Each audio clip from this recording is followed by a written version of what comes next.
naririnig ako sa labas ng apartment ko sa second floor. Isang aninong mukhang tao pero gumagapang na parang hayop. Ninag ko ang isang mahabang itim na buhok na dahan-dahang gumagapang sa salamin ng bintana mula sa itaas ng building. Nabitawan ko ang papel, parang tambol ang tibok ng puso ko sa aking dibdib.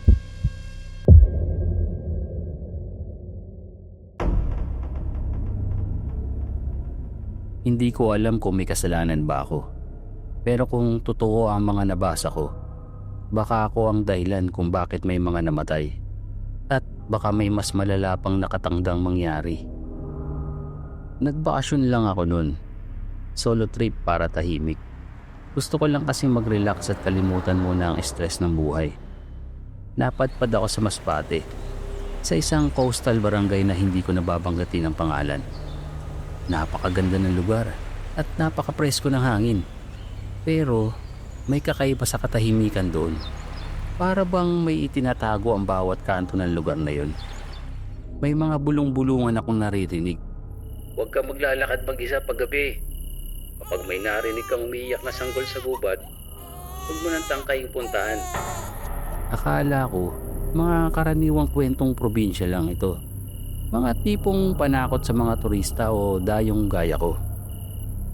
Nasa kalagitnaan ako ng hiking trail nang may makasalubong ako. Isang itim na aso. Malaki ang pangangatawan nito. Halos kasing laki na ng isang maliit na oso. Malayo pa lang, pansin ko ng duguan at sugatan nito. Pero ang nakapagtataka, hindi man lang ito tumahol. Tahimik lang siyang nakatingin sa akin. Tila sinusukat ang bawat galaw ko. Nilapitan ko siya at nakitang may malalim na sugat siya sa tagiliran. Hindi ito gaya ng tama ng sasakyan o kagat ng ibang hayop. Mukhang itong sugat ay mula sa pagkakataga o saksak ng patalim. Walang signal ang cellphone ko sa lugar na yon kaya hindi ako makatawag ng tulong. Isinama ko na lang siya pababa at dinala sa barangay hall. Kinulong muna siya roon at ginamot ang mga sugat. Pagkalipas ng ilang araw, wala man lang dumating na nagmamayari sa kanya. Kaya kinontak ako ng isang tanod at sinabing kung walang kukuha sa aso hanggang kinabukasan ay papayutinize na lang daw nila ito dahil punuan na din daw ang mga animal shelter sa lugar na yun. Ayoko naman mangyari yun. Kaya ayun, inampun ko na lang siya. Pinangalanan ko siyang Obsidian. Pagdating namin sa Maynila, agad kong napansin ang mga weird niyang ugali. Una, kahit minsan ay hindi ko siya narinig na tumahol. Pangalawa, hindi iwasan niyang dumaan o tumingin sa tapat ng mga salamin. Pangatlo, kumakain naman siya ng dog food pero mas gusto niya ang hilaw na karne. Kapag naghihiwa ako sa kusina, hindi siya kumikilos at titig na titig lang siya doon sa karne. At panghuli, sa gabi lang siya aktibo. Sa umaga, tulog na tulog ito. Akala ko dahil lang ito sa trauma. Pero kahit gaano pa siya ka-weird, minahal ko siya. Isang madaling araw, isinama kong mag-jogging si Obsidian. Sa kalagitnaan ng takbo namin, bigla na lang siyang huminto. Tumitig siya sa isang madilim na eskinita at biglang kumaripas ang takbo. Sa sobrang lakas ng hatak niya, naputol ang kanyang tali. Pagkatapos noon, hindi ko na siya ulit nakita. Humingi ako ng tulong sa pulis, sa barangay, at nag-post din ako online. Nag-check ako sa mga animal shelter pero bigo ako. 3 araw matapos siyang mawala, may lumabas na balita. Lalaki, natagpuang patay sa isang abandonadong lote. Napag-alaman na para itong kinain ng isang mabangis na hayop. May nabasa akong isang comment sa post na yun. May ganyan na ganyan din naging biktima sa amin sa Masbate. Aswang daw ang dahilan. Umatake ito tuwing gabi. Dahil na-curious ako dun sa nabasa kong comment, naparesearch ako nang wala sa oras. Natagpuan ko ang isang local news article mula sa Masbate na nangyari nung nagbakasyon ako dun. Isang aswang daw ang umatake sa isang mag-ina at sanggol doon habang nasa laot para mangisda ang asawa ng babae. Naalimpungatan ng ina sa iyak ng anak at nakahingi ng tulong sa mga kapitbahay. Naabutan nila ang nilalang. Isa itong matandang babae na may mahahabang kuko at matutulis na ngipin. Hindi nila ito napatay, pero nasugatan nila ito bago pa nakatakas. Ayon sa mga saksi, nagbagong anyo ang nilalang bilang isang itim na aso bago tuluyang nawala. Nabasa ko rin sa isang vlog na ang isang matandang aswang ay kailangan makakain ng unang sanggol ng panganay niyang anak para mapahaba niya pa ang kanyang buhay. Kung hindi niya ito magagawa sa tamang panahon, ay pwede niya itong ikamatay. Doon na pumasok ang takot sa dibdib ko. Ang inampon ko bang aso ang aswang sa article? Kaya ba napaka-weird niya? Kaya ba ayaw niya sa salamin at hindi man lang ito tumatahol? Pero kung aswang nga si Obsidian, bakit hindi niya ako sinaktan? Dahil ba sa ako ang nagligtas sa kanya noong nag-aagaw buhay siya? Ako ang nagpakain at tumulong gamutin ang mga naging sugat niya? Kung ganun, ginamit niya lang pala ako hanggang bumuti ang kalagayan niya. At ngayong sapat na ang lakas niya, bumalik na siya sa dati niyang gawain. Hindi ko na siya nakita mula noon. Pero nitong mga nakaraang gabi, may naririnig ako sa labas ng apartment ko sa second floor. Tunog ng kalmot sa pader, mabigat na paghinga, at meron ding aninong dumadaan sa labas ng bintana. Isang aninong mukhang tao, pero gumagapang na parang hayop. Hindi ko alam kung siya ba yun na nagpapasalamat o siya yun na naghihintay lang ng pagkakataon dahil ito'y nagugutom na naman. Anong sa tingin nyo?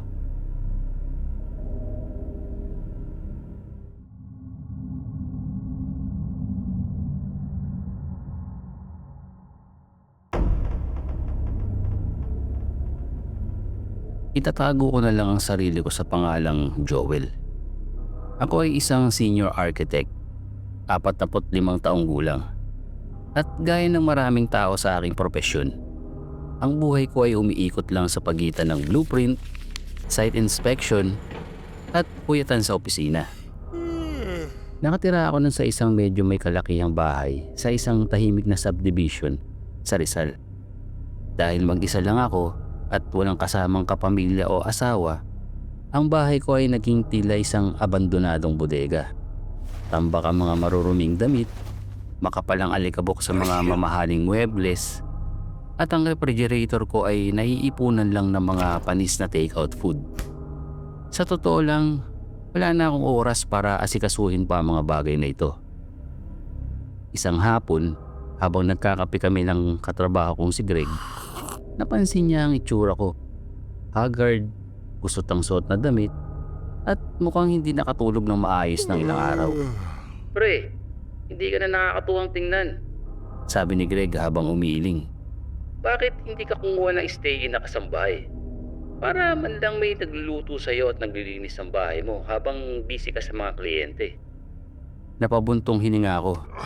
Wala akong oras para maghanap ng kasambahay. At mahirap nang magtiwala sa panahon ngayon. "Akong bahala," sagot ni Greg. "Maraming mahanap dun sa probinsya ng misis ko. Sisiguraduhin kong mapagkakatiwalaan ang makukuha natin dun. Hahanapan kita ng swak sa'yo."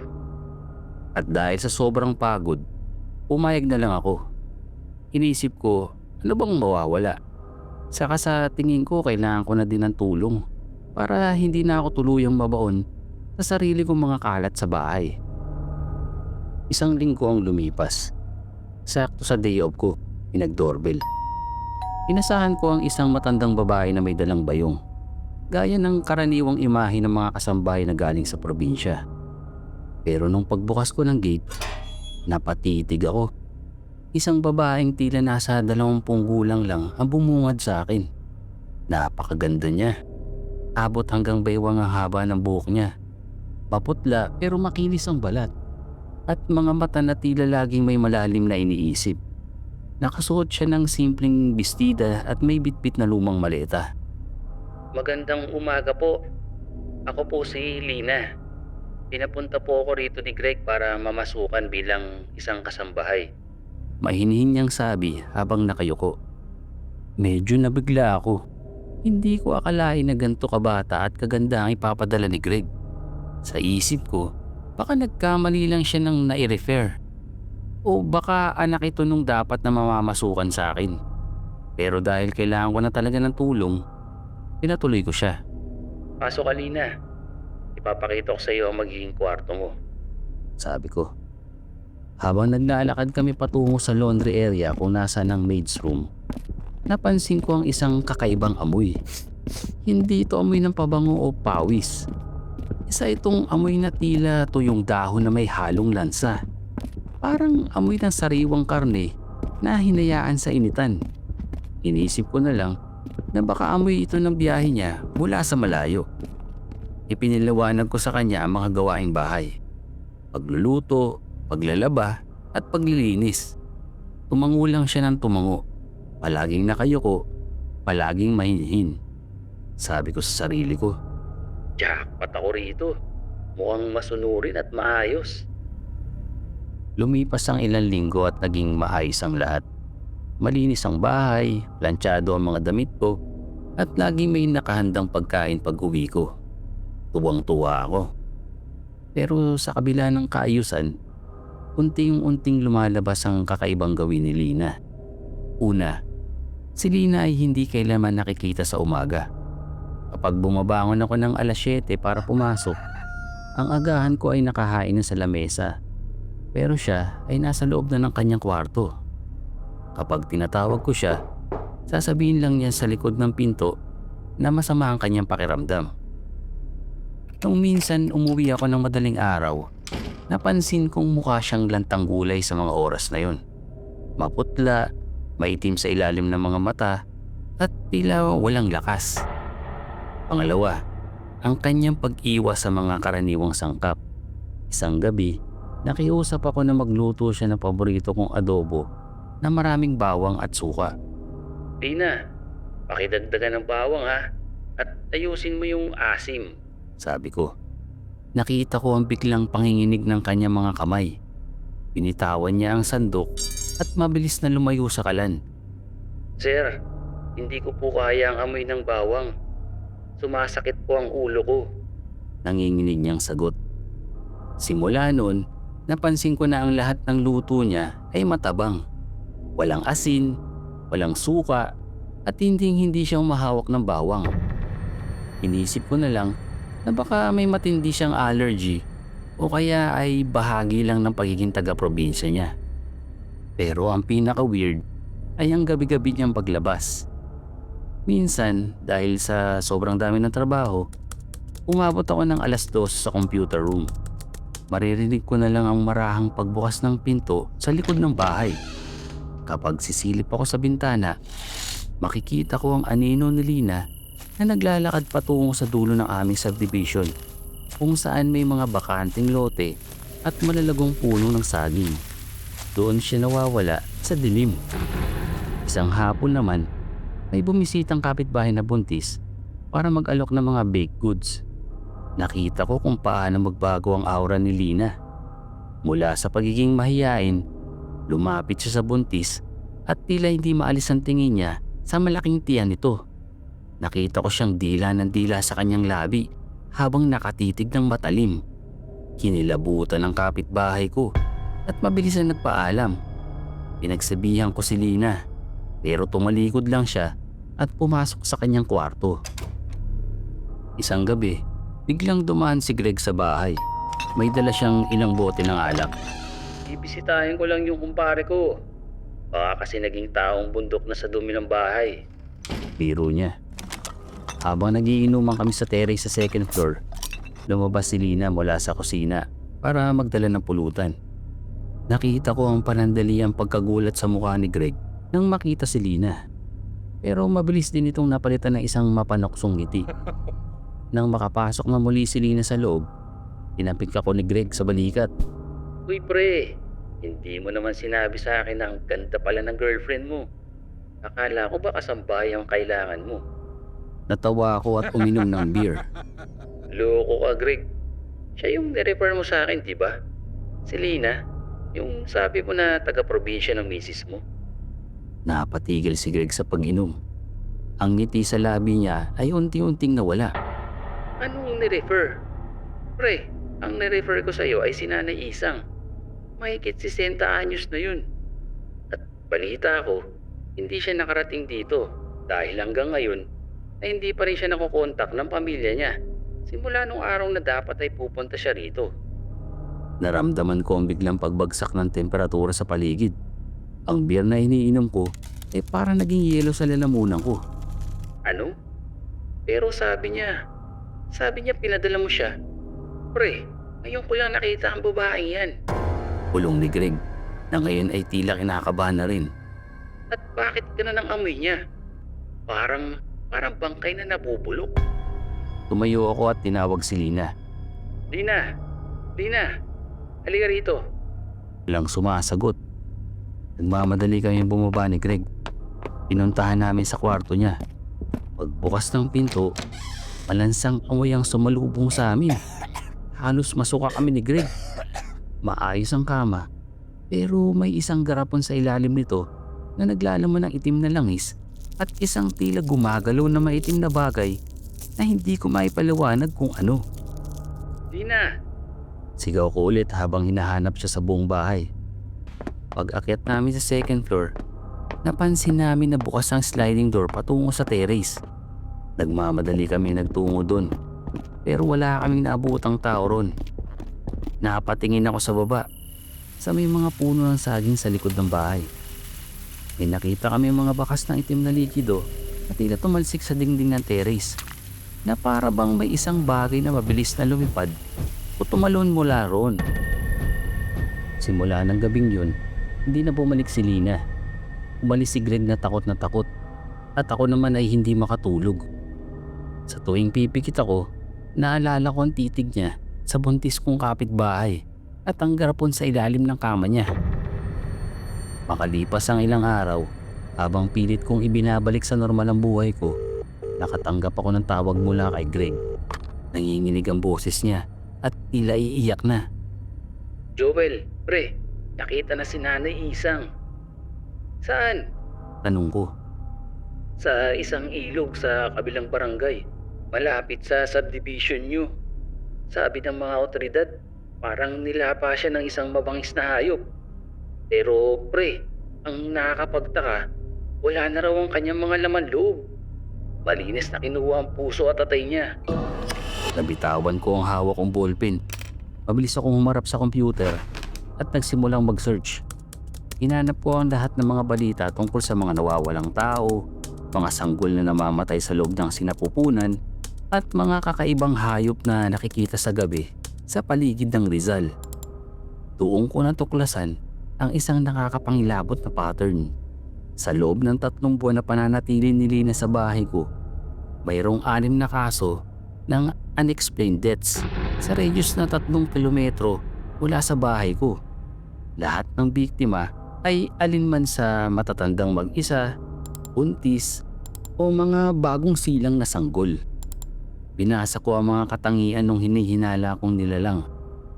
Mabilis mapagod sa umaga dahil puyat sa gabi, ayaw sa bawang, asin at suka, mahilig sa mga buntis, nangiiwan ng malansang amoy. Ang pinakamatindi, gumagamit ng bahay ng ibang tao bilang home base para hindi sila mapaghinalaan. Doon ko napagtantuan lahat. Si Lina ay hindi lang basta impostor. Isa siyang manananggal. Ginamit niya ako. Ginamit niya ang bahay ko bilang proteksyon habang siya ay nambibiktima sa gabi. Ang kabaitan niya, ang kagandahan niya, lahat yun ay para lang magkaroon siya ng isang ligtas na lugar kung saan walang mag-iisip na may nakatira palang isang halimaw. Isang gabi, nagpasya akong linisan ng buong bahay. Kumuha ako ng sako-sakong asin at galong-galong suka. Sinaboy ko ito sa bawat sulok ng bahay, lalo na sa terrace at sa kwarto ni Lina. Habang naglilinis ako sa ilalim ng mga puno ng saging sa likod bahay, natagpuan ko ang isang bagay na nagpatigil sa tibok ng puso ko. Sa likod ng pinakmalaking puno ng saging, nakatago sa ilalim ng mga tuyong dahon, ay ang ibabang bahagi ng isang katawan ng tao. Mula baywang pababa, nakatayo ito ng matuwid, tila naghihintay na dugtungan muli ng itaas na bahagi. Ang balat nito ay malamig at kulay abo. Sobrang bilis ang tibok ng puso ko dahil sa takot. Habang dali-dalian kong ibinubuhos dito ang lahat ng bitbit kong asin at suka. Narinig ko ang isang nakakapangilabot na tunog mula sa kalangitan. Isang matinis na tili na tila pinagsamang huni ng ibon at sigaw ng babae. Sa ibang lugar na ako nakatira ngayon. Iniwan ko na lahat ng kagamitan ko sa Rizal at nagrenta na lang ng isang maliit na kondo sa gitna ng syudad kung saan maraming tao at maliwanag ang kapaligiran. Sa isip-isip ko ay ligtas na ako rito. Pero kagabi habang naghahanda ako para matulog, narinig ko ang isang pamilya na tunog sa labas ng bintana ng aking unit na nasa ika-20 palapag. Napakatinis. Napakahina. Naalala ko bigla ang isang nabasa ko sa internet tungkol sa mga manananggal. Kapag mahina ang tunog, ibig sabihin ay nasa malapit lang siya. Dahan-dahan akong tumingin sa bintana. Kahit madilim, haninag ko ang isang mahabang itim na buhok na dahan-dahang gumagapang sa salamin ng bintana mula sa itaas ng building. At doon, nakita ko ang kanyang muka. Si Lina. Wala na ang kanyang kagandahan. Ang kanyang panga ay nakalaylay. Ang kanyang mga mata ay nanlilisik sa galit. At ang kanyang dila ay kasing haba ng isang ahas at tila naghahanap ng mapapasukan. Ngumiti siya sa akin. Isang ngiting punong-puno ng paghihiganti. At doon ko na-realize na hindi ko pala dala ang mga asin at bawang na binili ko. Mag-ingat kayo sa mga pinapapasok nyo sa bahay. Dahil minsan, ang pinakamagandang mukha na makikita nyo ay siya ring magiging huling mukha bago kayo mawala sa mundong ito.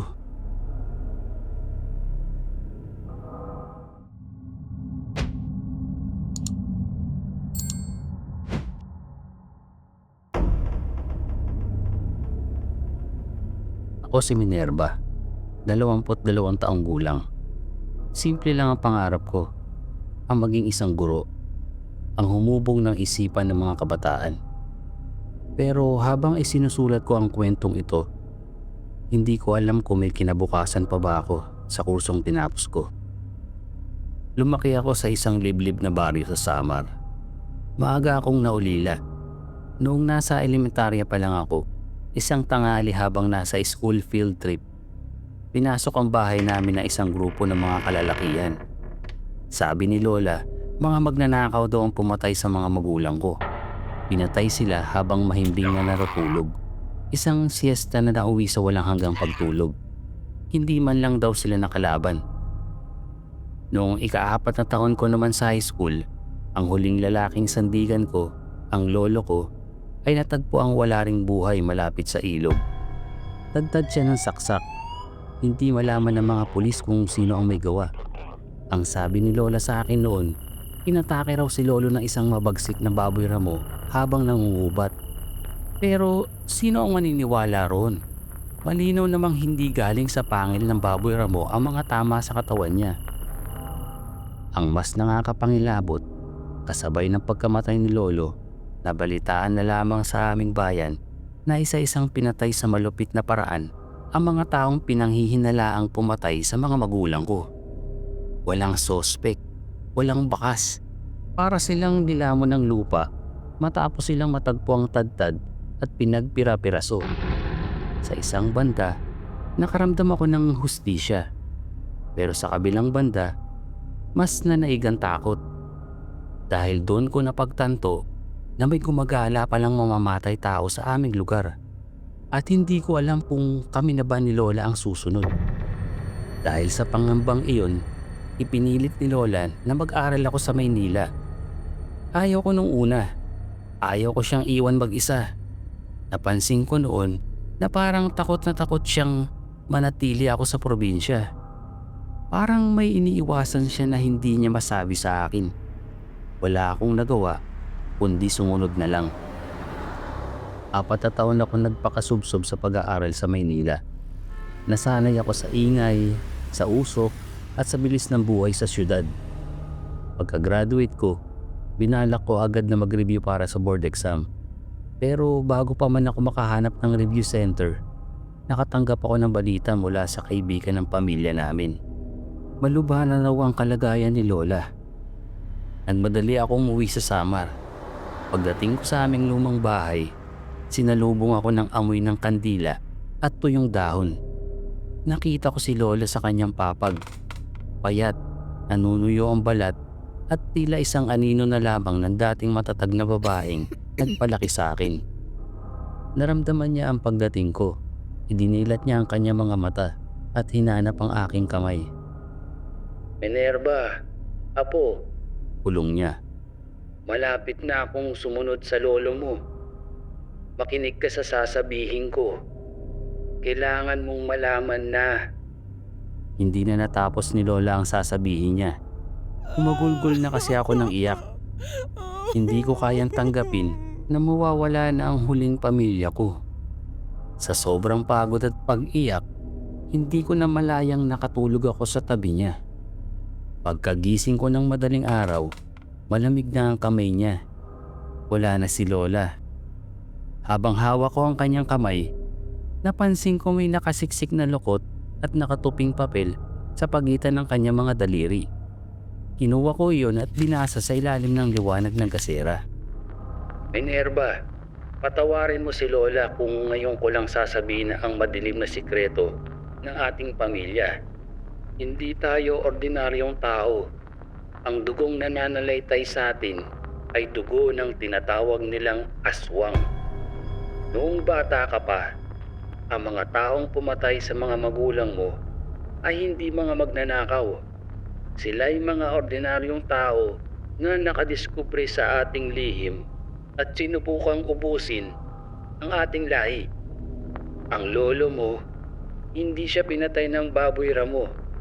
Siya ang tumapos sa buhay ng lahat ng pumatay sa mga magulang mo. Isa-isa niya silang hinanap. Ang huli niyang nakalaban ay isang biyasang mga ngaso na alam ang kahinaan natin. Bagamat ang lolo mo ang nagtagumpay sa laban nilang dalawa dahil sa mga sugat na natamo niya, hindi na siya nakauwi pa. At apo, ang pinakaimportante sa lahat, kailangan kong ilipat sa iyo ang itim na bato bago ako malagutan ng hininga. Ikaw na ang susunod. Ikaw ang magpapatuloy ng ating lahi. Nabitawan ko ang papel. Parang tambol ang tibok ng puso ko sa aking dibdib. Anong itim na bato? Kailan niya ito ibinigay? Habang tulog ba ako? Hindi ako makapaniwala. Pero bakit naman magsisinungaling si Lola sa huling sandali ng kanyang buhay? Simula nang mailibing si Lola, hindi na ako bumalik sa Maynila. Pakiramdam ko, may kung anong mabigat sa loob ko. Noong una, inisip ko na baka dulot lang ito ng matinding pagluluksa. Ngunit habang lumilipas ang mga araw, unti-unting nagbago ang lahat. Tuwing takip silim, ang oras sa dati kong paborito dahil sa ganda ng paglubog ng araw, nakakaramdam ako ngayon ng matinding pagkabalisa. Kapag tumingin ako sa salamin, nakikita ko ang mga ugat sa aking mga mata na nagiging pula at tila ba gustong tumirik ng mga ito. Hindi ko na rin kayang tumingin ng diretso sa mga tao. Noong may bumibisita para makiramay, umiiwas ako. Pakiramdam ko kapag nagtagpo ang aming mga mata, makikita nila ang halimaw na unti-unting nabubuo sa loob ko. Pero ang pinakamahirap sa lahat ay ang gutom. Hindi ito gutom na kayang mapawi ng kanin at ulam. Kahit gaano karami ang kainin ko, may isang bahagi ng sikmura ko na tila kumakalam at naghahanap ng isang bagay na malapot, sariwa at buhay. Isang gabi, nagising na lamang ako na nakahandusay sa gitna ng sahig. Puno ng lupa ang aking mga kuko at may lasa ng bakal ang aking bibig. Lasang dugo. Hindi ko matandaan kung paano ako nakalabas ng bahay. Hindi ko din alam kung ano ang ginawa ko. Habang isinusulat ko ang kwentong ito, mas tumitindi ang gutom na nararamdaman ko. Bilog na bilog ang buwan at ang bawat kaluskos ng dahon sa labas ay tila isang paanyaya. May kumatok sa pinto kanina. Si Aling Lourdes, ang matandang kapitbahay na laging dumaraan para tingnan kung maayos ang kalagayan ko. Minerva, okay ka lang ba? Ilang araw ka na kasing hindi lumalabas. Sigaw niya. Habang nagsasalita siya, naging mas matalas ang pandinig ko. Naririnig ko ang daloy ng dugo sa kanyang mga ugat. Naririnig ko ang tibok ng kanyang puso. Napakasarap pakinggan. Napakasarap tikman. Pinilit kong sumagot ng mahina. Ayos lang po ako, Aling Lourdes. Matutulog na po ako. Habang papalayo ang kanyang mga yapak, may nararamdaman akong gumagalaw sa loob ng aking lalamunan. Isang matigas at maliit na bagay. Ang itim na bato. Para bang tumitibok ito kasabay ng puso ko. Ramdam ko ang paghaba ng aking mga kuko. Ang pag-inat ng aking mga buto na tila binabali at muling binubuo sa isang anyong hindi naganap na tao. Hindi ko na mapigilan. Ang gutom ay hindi na lamang kumakalam. Sumisigaw na ito. Tumingin ako sa bintana at nakita ko ang anino ni Aling Lourdes sa ilalim ng liwanag ng buwan. Ang dating paggalang ko sa kanya ay napalitan ng isang simpleng kaisipan. Pagkain. Kaya kung sakaling mapadpad kayo sa isang liblib na baryo sa Samar at makakita kayo ng isang babaeng nakatitig mula sa dilim, huwag kayong lalapit. Huwag kayong magpapadala sa kanyang maamong muka. Dahil sa sandaling umiwas siya ng tingin at marinig ninyo ang kakaibang huni sa ibabaw ng inyong bubungan, huli na ang lahat. Hindi ko na alam kung ako pa ba si Minerva, isang simpleng babaeng nangangarap maging isang guro. Ang alam ko lang, ang gabi ay mahaba. Kung hanggang kailan ko ito kayang labanan, yun ang walang kasiguraduhan.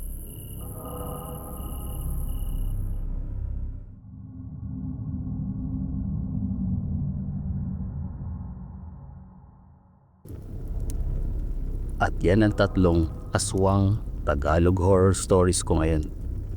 Ikaw, anong gagawin mo kung sa'yo nangyari ang mga to? I-share mo sa comment section. At kung gusto mo pa ng mga gantong kwento, huwag kalimutang mag-like at mag-subscribe. Hanggang sa susunod, magkita-kita tayo ulit dito sa aming baryo, sa Baryo Impacto.